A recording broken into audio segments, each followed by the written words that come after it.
Abra a sua Bíblia no Evangelho segundo João, no capítulo número 4. Evangelho segundo João, capítulo 4.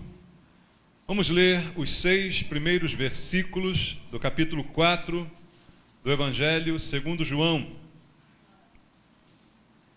Evangelho segundo João, capítulo 4, do verso 1 ao verso 6. A palavra de Deus diz: quando, pois, o Senhor veio a saber que os fariseus tinham ouvido dizer que ele, Jesus, fazia e batizava mais discípulos que João, se bem que Jesus mesmo não batizava, e sim os seus discípulos, deixou a Judeia, retirando-se outra vez para a Galiléia. E era-lhe necessário atravessar a província de Samaria.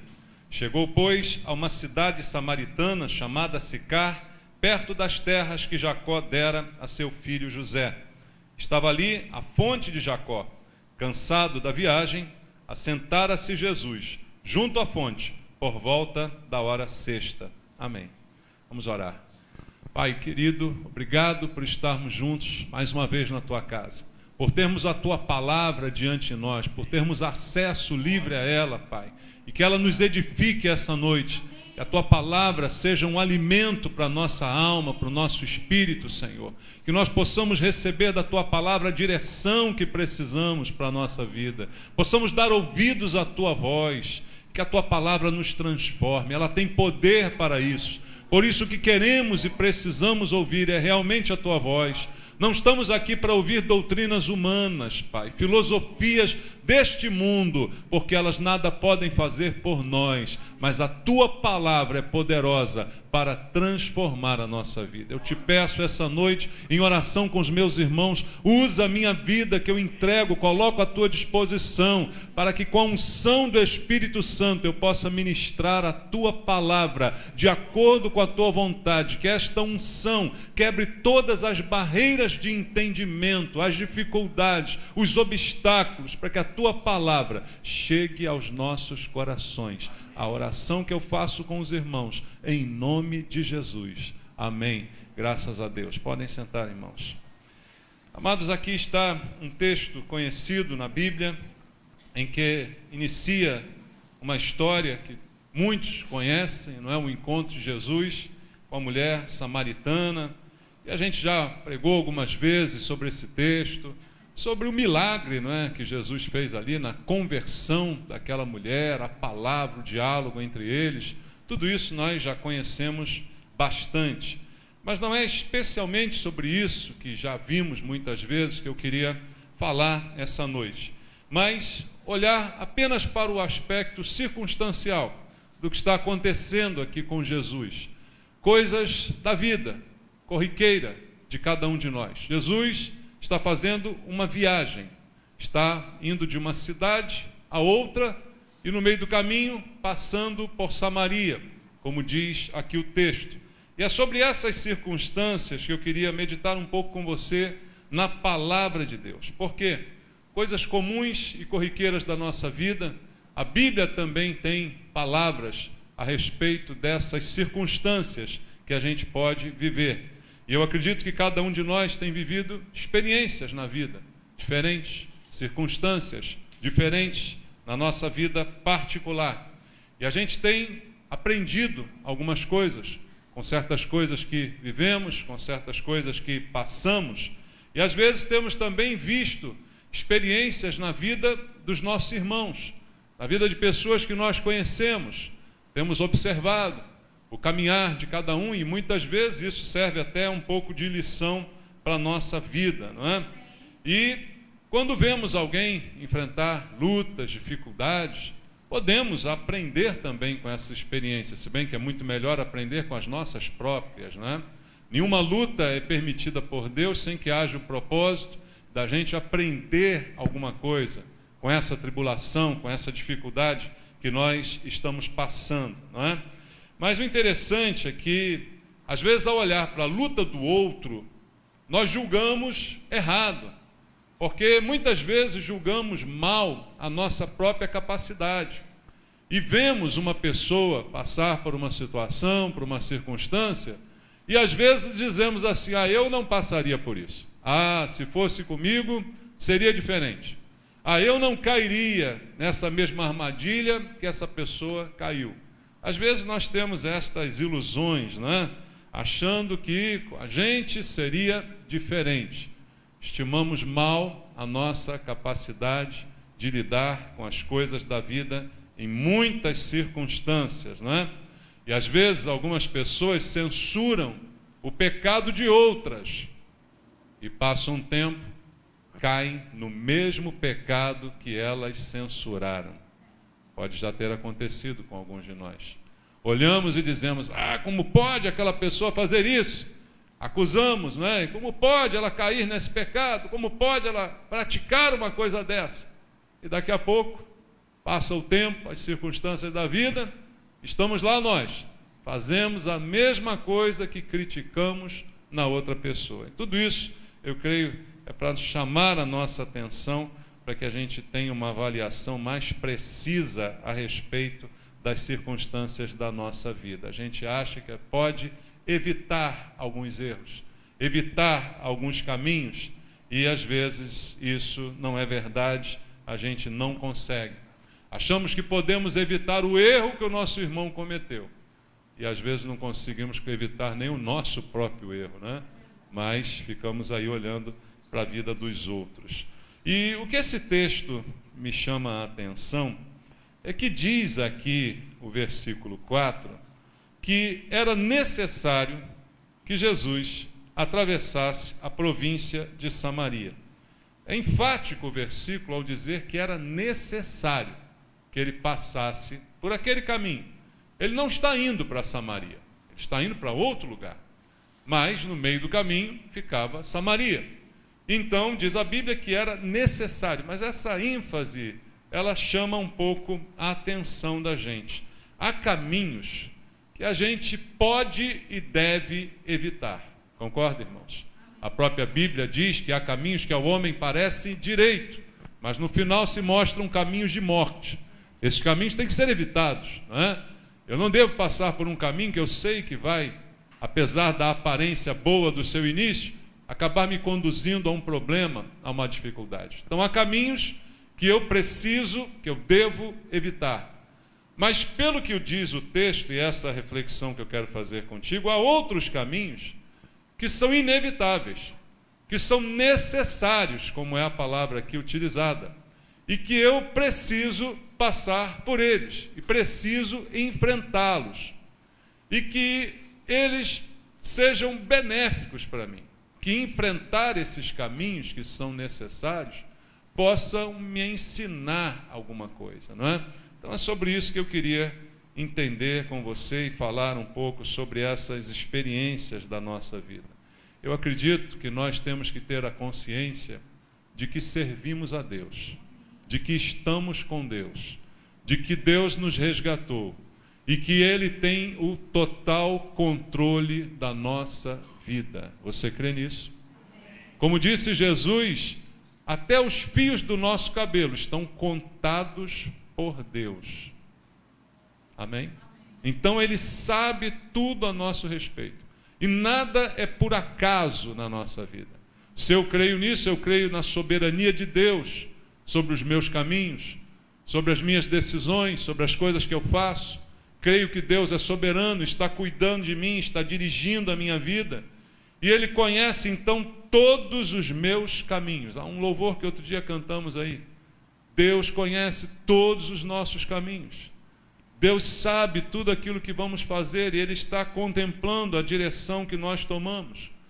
E há alguns caminhos que nós podemos e devemos evitar, como eu disse, mas há outros que são necessários, que foram inclusive programados por Deus para nós, para que a gente passe por estas situações, para que ela nos ensine alguma coisa. Então, caminhos que Deus, por ser soberano na nossa vida, pode nos dirigir.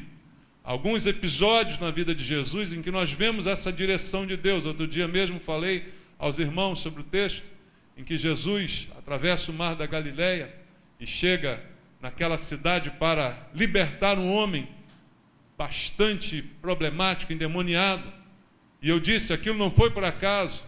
Deus o dirigiu até ali. Então há uma direção de Deus para a nossa vida. Você crê nisso, meu irmão? Então nada é por acaso. Nós não somos, assim, peças que estamos aí ao acaso.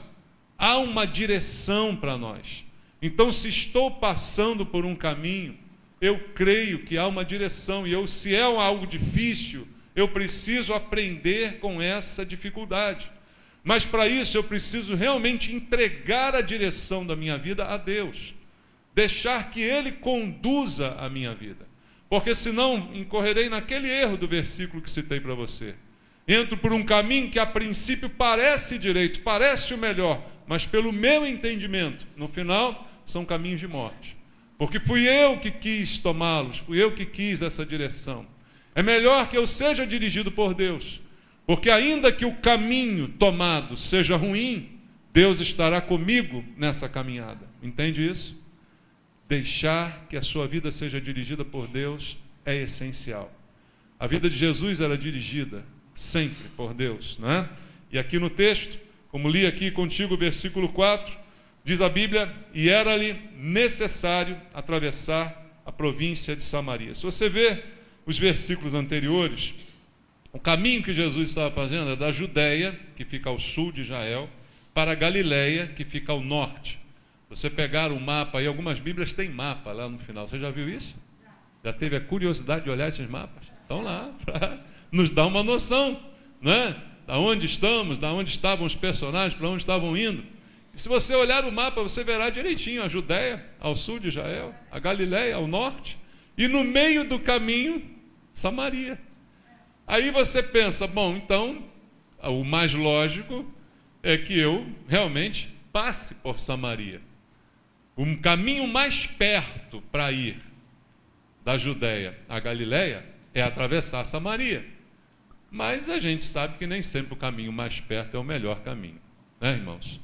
Alguém aqui mora no Rio de Janeiro? Quando você manda o seu GPS botar o caminho mais perto, você corre um grande risco. Corre ou não? Você já usou o GPS? Aí você diz assim, caminho mais perto. Aí ele atravessa o meio da favela, né? Quando faz isso, não é isso que acontece? Então nem sempre o caminho mais perto é o melhor caminho. Samaria era o caminho mais perto, mas não era o melhor caminho. Você lembra que Jesus é judeu? Judeus não se dão com samaritanos. Tinha uma rixa, né? Samaria não era um lugar, vamos dizer assim, seguro, confortável, para se passear naquela época. Não era o melhor caminho, embora fosse o caminho mais curto. E a expressão usada aqui é que era necessário. Não era opcional, não era o melhor caminho. Era necessário passar por Samaria. Por quê? Aí você olha para o contexto e você vai ver o que vai acontecer. Jesus senta aqui, como diz o versículo 6, cansado da viagem, na hora sexta, né, de estar ali ao meio-dia sentado, e aí vem a mulher samaritana, e tudo aquilo acontece, não é? Todo aquele diálogo se desenvolve até a salvação daquela mulher. Então ali estava a necessidade daquele caminho mais difícil, embora mais próximo, ser tomado, mais perigoso, embora mais próximo, ser tomado. Ali estava o porquê era necessário passar por ali.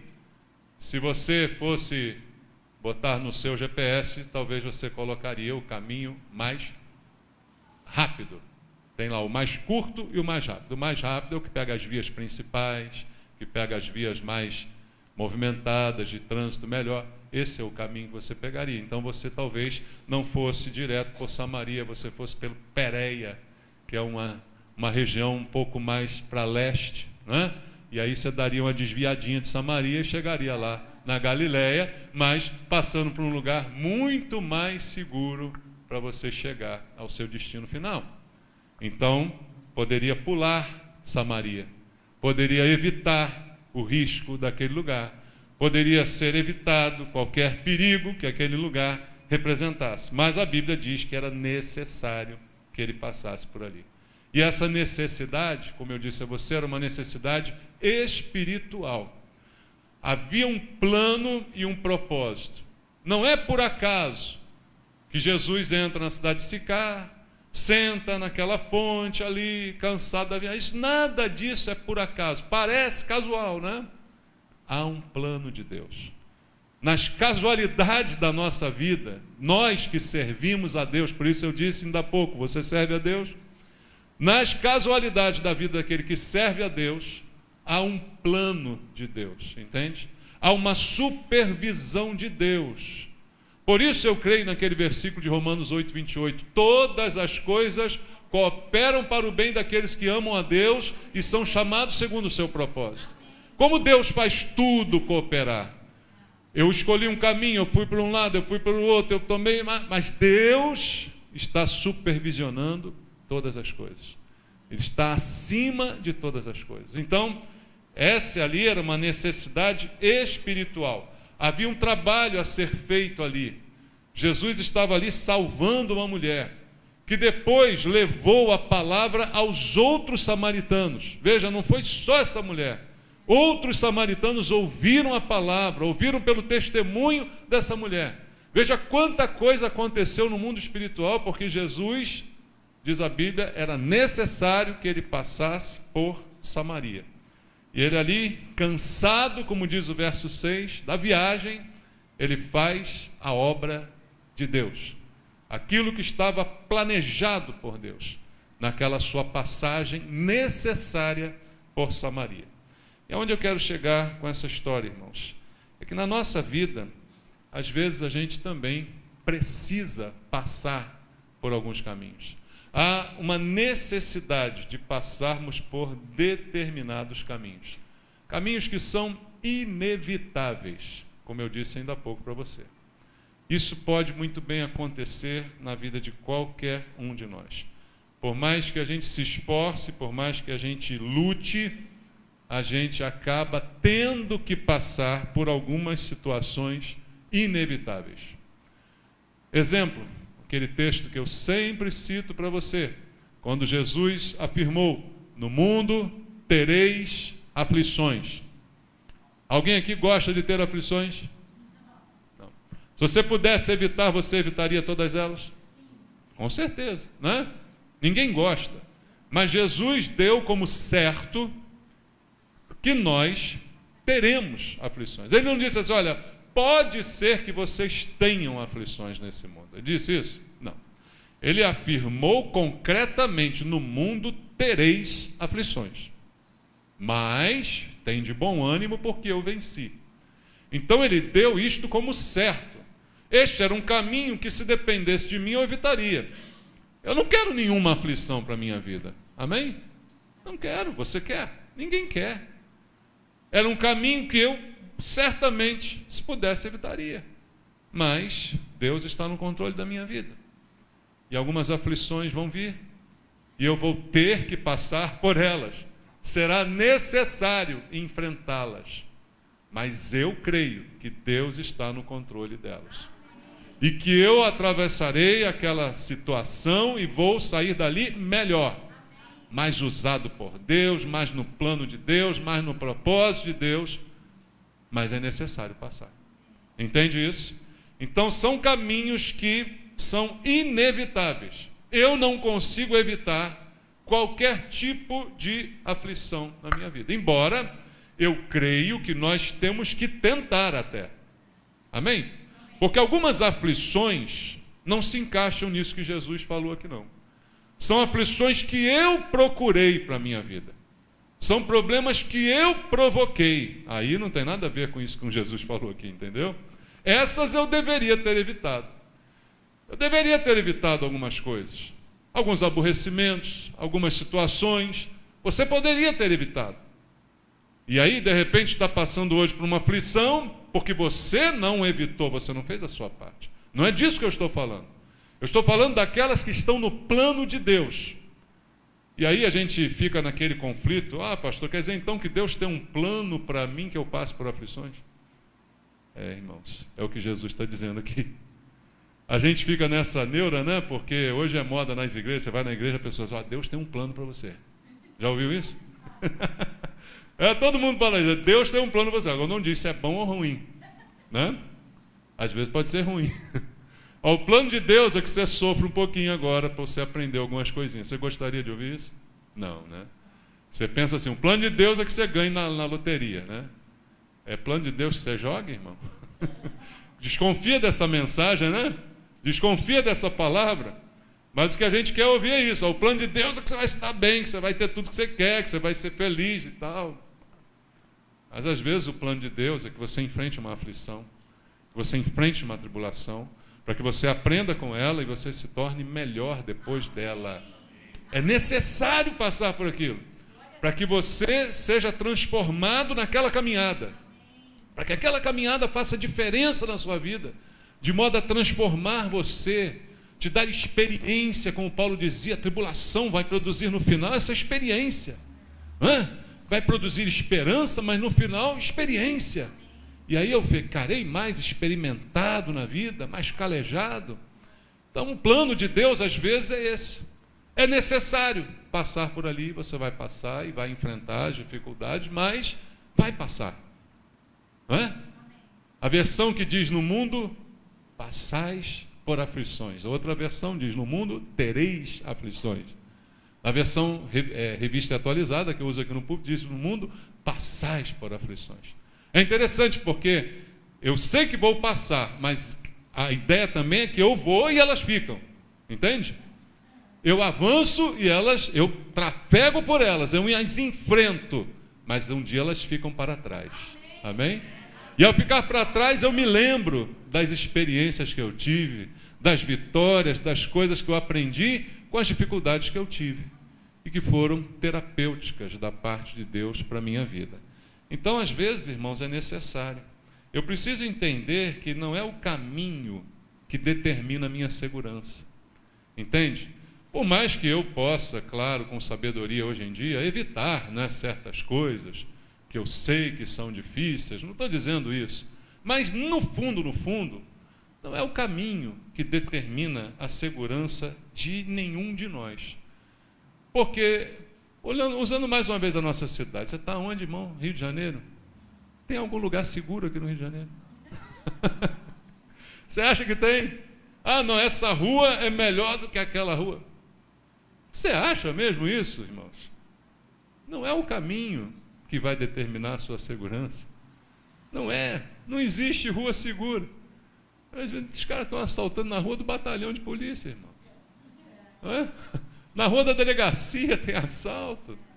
Então não existe lugar seguro. Não existe vida plenamente segura por circunstâncias humanas.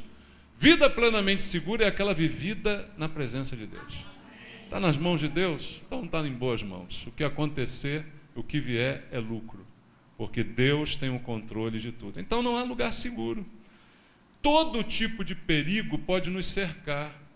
Então, tentar evitar passar por Samaria, porque ali é perigoso. Agora tem umas pessoas que não estão vindo mais ao culto à noite, né, porque acham que é perigoso. Aí você fica em casa, o bandido te pega em casa. Não é, irmão? De repente era até melhor vir para o culto. O bandido ia lá e não te via, né? Então a gente não sabe o que é melhor.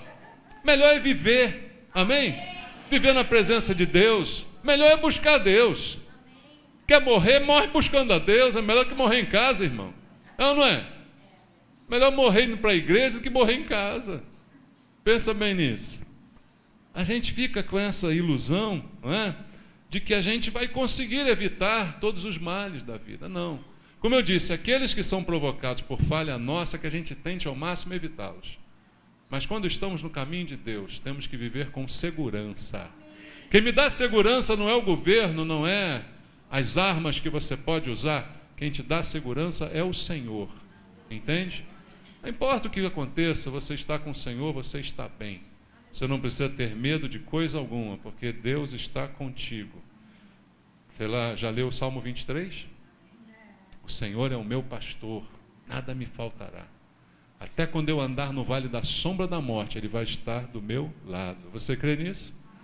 Então isso, irmãos, faz a gente entender que há perigos, perigos fazem parte da vida, e ser cristão é enfrentar dificuldades, é enfrentar perigos. Veja o que Paulo passou na sua vida. Irmão, só para ilustrar, abra aí em 2 aos Coríntios. Segunda carta de Paulo aos Coríntios, capítulo 11. Segunda aos Coríntios, capítulo número 11, versículo 26 ao versículo 28. Olha só o que acontece na vida de Paulo. Um homem de Deus, um homem ungido, um homem abençoado, um homem usado por Deus. Olha o que ele fala.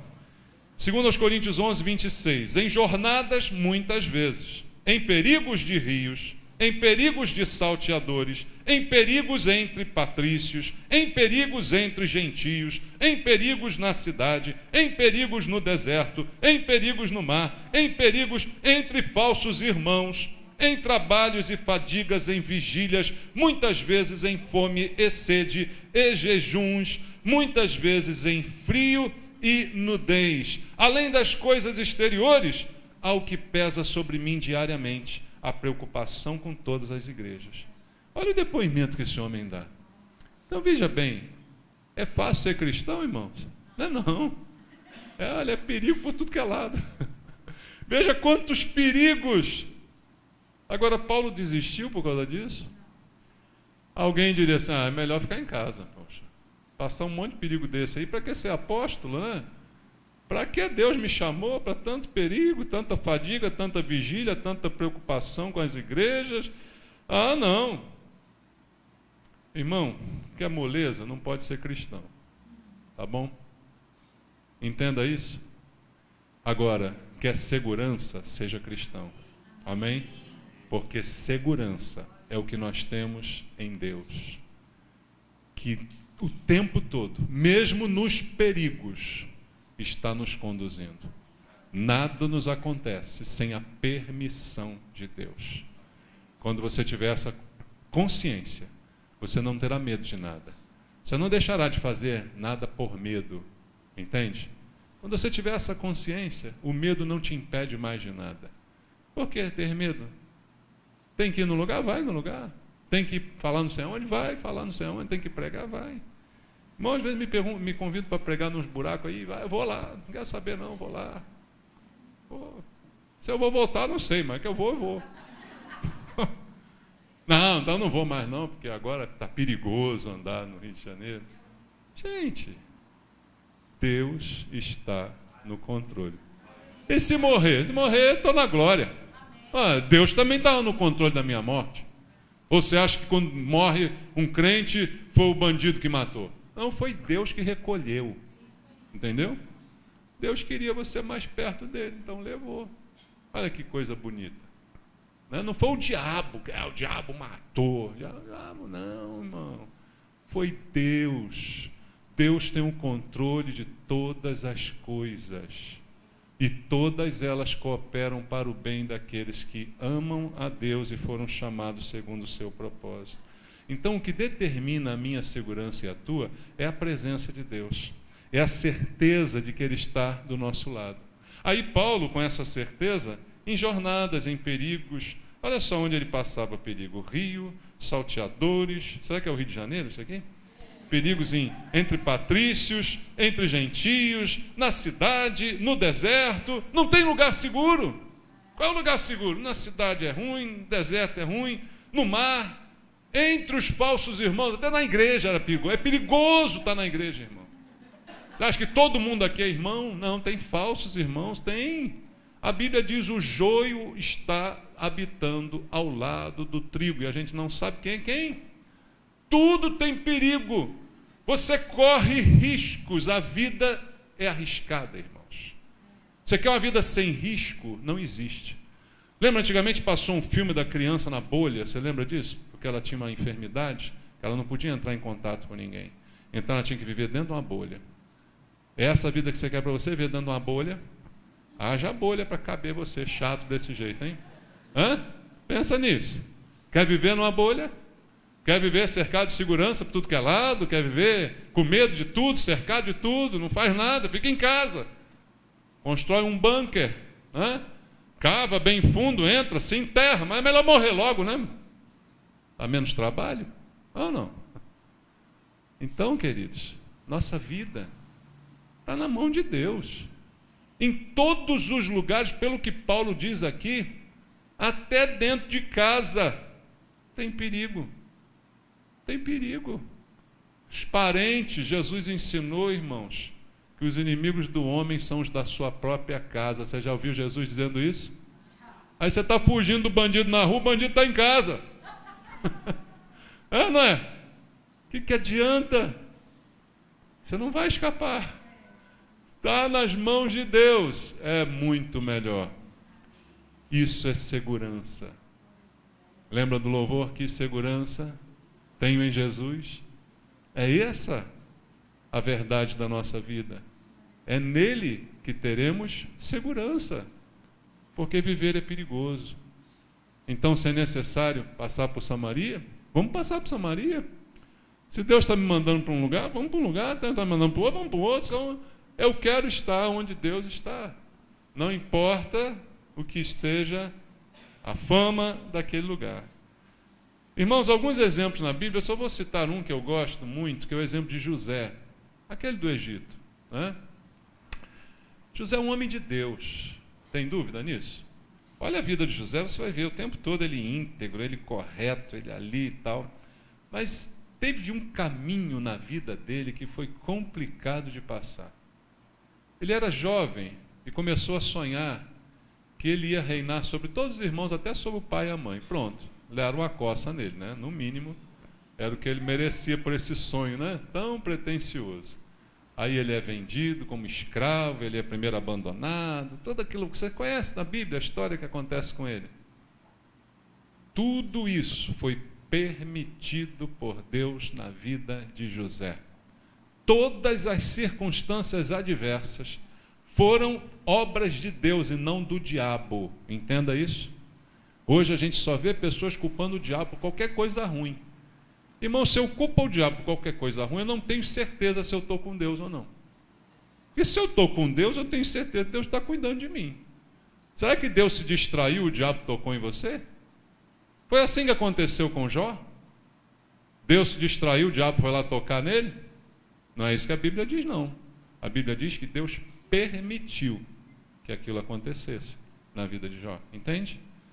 Tudo tem a permissão de Deus.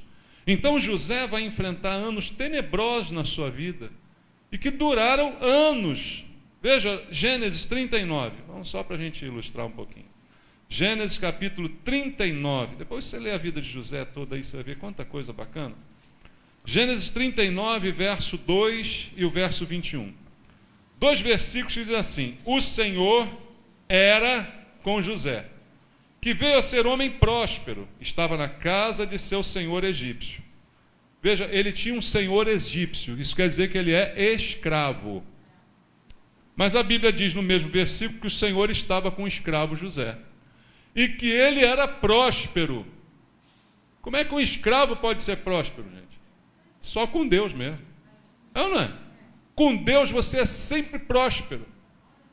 Aí o pessoal da teologia da prosperidade, não, você é próspero se você tiver 3 carros, tiver não sei o que, tiver não sei o que lá, aí é próspero. Não, aqui você tem um escravo próspero. Por que ele é próspero? A presença de Deus é a prosperidade dele. A presença de Deus com ele, o Senhor era com José, faz ele próspero.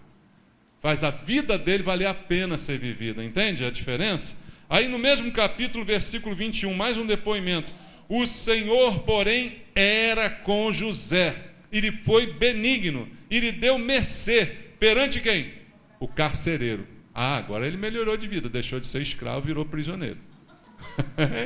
Olha como melhorou a vida dele, né? Ele era escravo na casa de Potifar, agora ele é prisioneiro. Mas, como escravo, o Senhor era com ele. Como prisioneiro, não é diferente, o Senhor continua com ele. Não, Deus só está comigo quando eu estou por cima, quando está tudo dando certo. Deus está comigo em qualquer circunstância. Deus está conosco em qualquer circunstância, em qualquer caminho que seja dirigido por Ele. Deus estava na direção do que estava acontecendo com José. Ele está como escravo, Deus está com ele. Ele está preso, Deus está com ele. Ele está sendo benigno a ele. E as coisas estão acontecendo. Ele é próspero como escravo, ele é próspero como prisioneiro na cadeia. Ele se torna o melhor prisioneiro daquela cadeia, a ponto do carcereiro confiar a chave na mão dele. É isso que é a diferença, irmãos. Essa é a grande diferença da nossa vida quando estamos com Deus. Agora vê Gênesis 45. Olha como o próprio José reconhece isso. Gênesis 45, verso 7. Quando os irmãos estão lá diante dele, pedindo perdão, sem saber, sem graça, por tudo que fizeram com ele, aí José diz assim, olha, verso 7. Deus me enviou adiante de vós, para conservar vossa sucessão na terra, e para vos preservar a vida por um grande livramento. Assim, não fostes vós que me enviastes para cá, e sim Deus, que me pôs por pai de Faraó e senhor de toda a sua casa e como governador em toda a terra do Egito. Foi Deus. Ele diz assim, meus irmãos, não foram vocês que me venderam, que me jogaram aqui, que queriam me matar, que queriam o meu mal. Não eram vocês que estavam no controle da minha vida. Quem estava no controle da minha vida era Deus. Quando Potifar me jogou na cadeia, quem estava comigo era Deus. Quando a mulher dele armou contra mim, quem estava comigo era Deus. E Deus fez tudo isso porque sabia que hoje vocês iam estar aqui dependendo de mim. E eu estou aqui na posição que estou para poder salvar nossa família. Olha que coisa, irmãos. Como uma vida na direção de Deus, mesmo que seja necessário. Alguém poderia dizer para José, José, é necessário que você passe por Samaria. E a tua Samaria vai ser escravo na casa de Potifar, ser prisioneiro no cárcere lá no Egito. É necessário que você passe por lá, porque no final você vai salvar toda a sua família.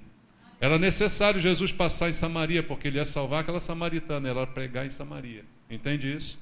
É necessário, José, que você passe por isso. Então Deus estava acima de tudo isso que estava acontecendo. Esse é o Deus que eu creio, irmãos.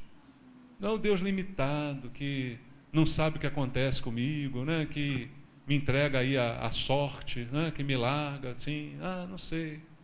Não, o Deus que controla, o Deus que é soberano, o Deus que tem o destino nas mãos, o Deus que tem os planos, que às vezes coloca algumas coisas difíceis no nosso caminho, mas Ele sabe que são para o nosso bem.